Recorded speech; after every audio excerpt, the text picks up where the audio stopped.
আসসালামু আলাইকুম, ওয়েলকাম সবাইকে আয়েশাস কুকিং হাউজে। আজকে আপনাদের সঙ্গে একটা মজার রেসিপি শেয়ার করব। এটা হচ্ছে গিয়ে কচু পাটা রেসিপি। আর এটা আসলে কিন্তু নির্দিষ্ট কোনো অঞ্চলের জনপ্রিয় খাবার বলে আমার মনে হয় না, তবে এটা নিয়ে একটা সিনেমাও হয়ে গেছে কিন্তু। ইন্দুবালা বাতের হোটেলের কচু বাটা, তো বুঝেন অবস্থা এটা কতটা ফেমাস। তো চলেন আপনাদের সঙ্গে আজকে এই রেসিপিটি শেয়ার করি। তো আমি এখানে দেখেন একটা পাইনা কচু, আপনারা কি বলেন আপনাদের অঞ্চলে ঠিক জানি না। তো আমি হচ্ছে ছবিতে দেখানো এই কচুটার নিচের অংশটা নিয়ে নিয়েছি। তো আমি একটু বেশি পরিমাণে নিয়েছি আপনাদের ভালো করে দেখানোর জন্য। আপনারা আপনাদের পরিমাপ মতো কচুটা নেবেন। তো এই গোড়ার অংশটার উপরে বাকলগুলো একদম ভালোভাবে ফেলে দিয়েছি। একদম সবুজ অংশ থাকা চলবে না, নয়তো কিন্তু গলা চুলকাবে। ভালো করে ক্লিন করে কেটে নিয়েছি। এরপর হচ্ছে গিয়ে আবারও চাকচাক করে কেটে কুচি কুচি করে নিয়েছি।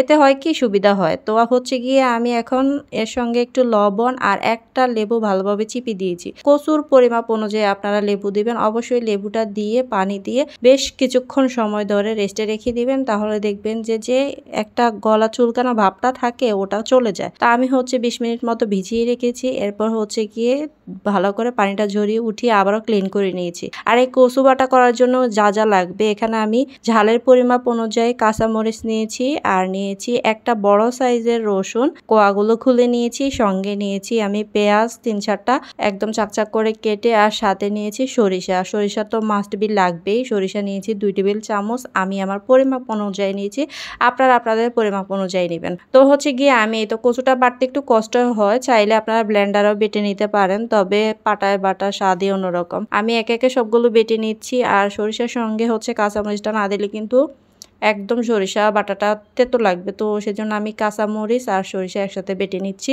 আর হচ্ছে এগুলো বাটা হয়ে গেলে পেঁয়াজ আর ধনেপাতা দিয়েও বেটে নিব। তারপর কিন্তু আমার কচু বাটাটা একদম কমপ্লিট হয়ে যাবে।